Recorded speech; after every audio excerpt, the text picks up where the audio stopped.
आज से अगर 70 साल पहले हमारे बुजुर्गों ने मुसलमानों की सियासी लीडरशिप पर काम किया होता तो आज ये दिन देखना नहीं पड़ता।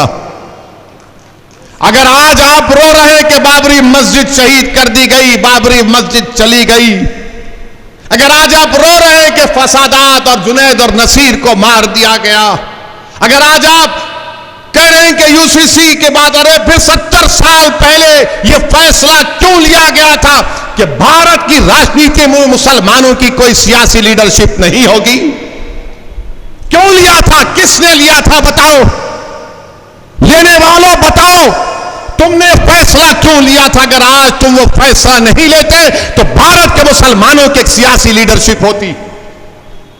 ना तुम सियासी लीडर बने, ना तुम किसी को बनने देना चाहते हो। तुम यही समझते रहे कि नहीं सेकुलर, अरे कौन सेकुलर है बताओ मुझे, बताओ सेकुलरिज्म के माने क्या है? जो संविधान में सेकुलरिज्म लिखा हुआ है मैं मानता हूं और मानता रहूंगा, मगर जो सियासी सेकुलरिज्म है वो ठगने के लिए इस्तेमाल होता है, धोखा देने के लिए इस्तेमाल होता है। आज आप बताइए कि आज हिंदुस्तान टाइम्स अखबार की रिपोर्ट है, देश के प्रधानमंत्री अशोक गहलोत को उस रिपोर्ट को पढ़ना चाहिए कि जो मुसलमानों में अपर कास्ट हैं उनकी हालत हमारे हिंदू ओबीसी से भी कम है, उनकी हालत हिंदू ओबीसी से कम है। मगर आज वो लोग आएंगे, चुनाव जैसा आएगा तो बोलेंगे नहीं ओवैसी सिर्फ जज्बाती तकरीर करता है। अरे मैं तकरीर करता हूं तो फैक्ट सामने रखता हूं, सच्चाई को सामने रखता हूं, मगर आप सिर्फ अपने फायदे के लिए गुलामी करते हैं।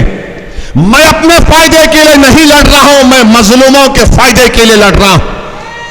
अगर मुझे अपने फायदे के लिए करना होता तो मैं हैदराबाद से निकलकर राजस्थान नहीं आता। अगर मुझे अपने फायदे के लिए करना होता तो मैं हैदराबाद से निकलकर जुनैद और नसीर के घर को नहीं जाता। अगर मुझे अपने फायदे के लिए करना पड़ता तो भारत के कोने कोने में नहीं जाता मैं।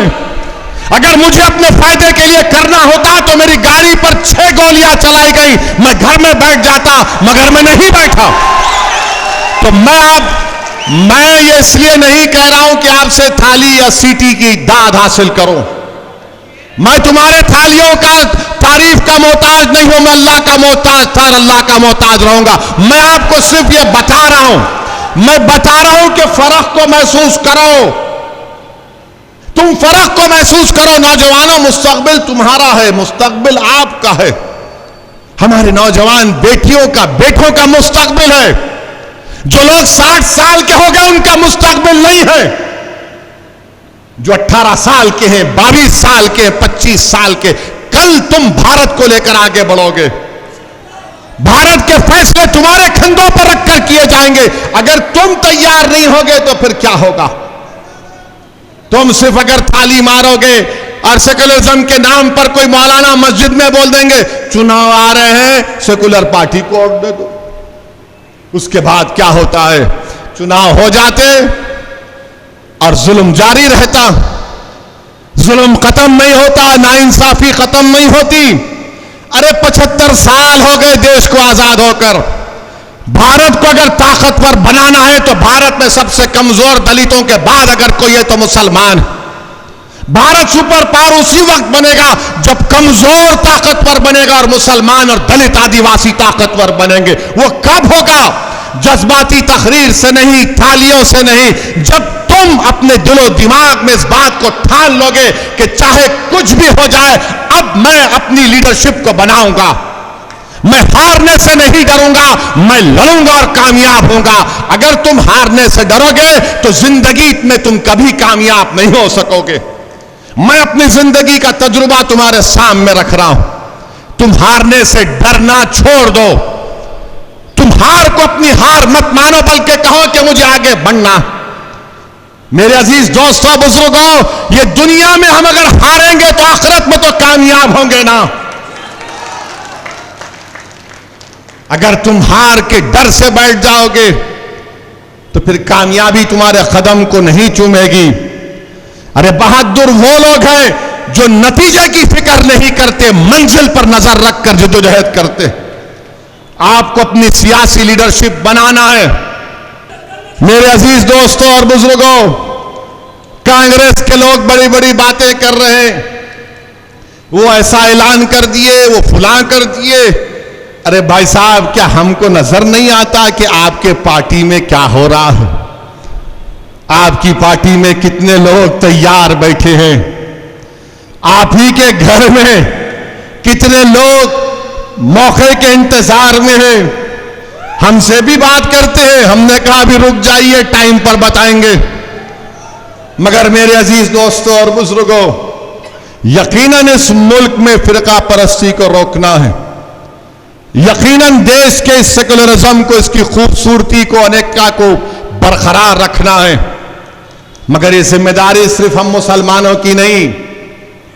अगर अशोक गहलोत के बेटे लोकसभा का चुनाव हार गए तो क्या वैसी जिम्मेदार है?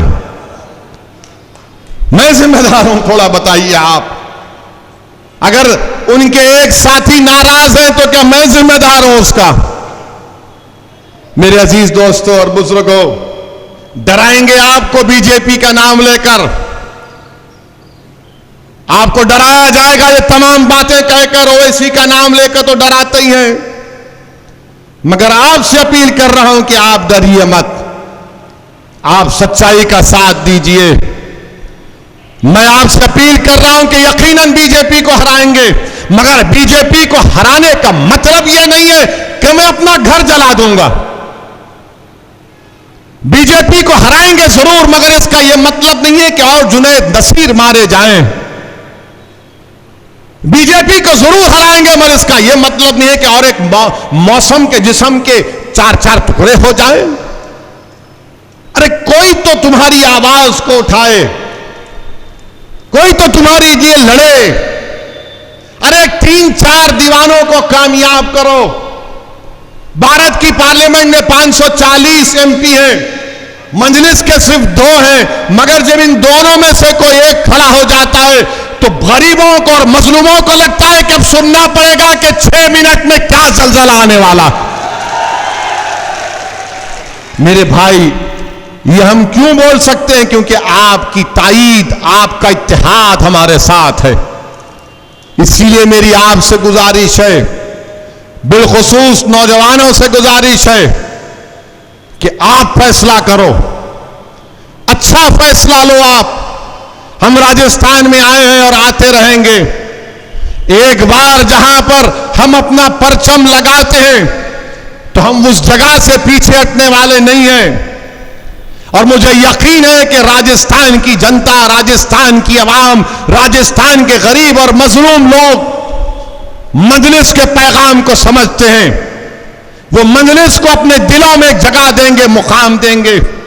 मुझे यकीन है कि उन गरीबों के घर में हमारी आवाज पहुंचेगी।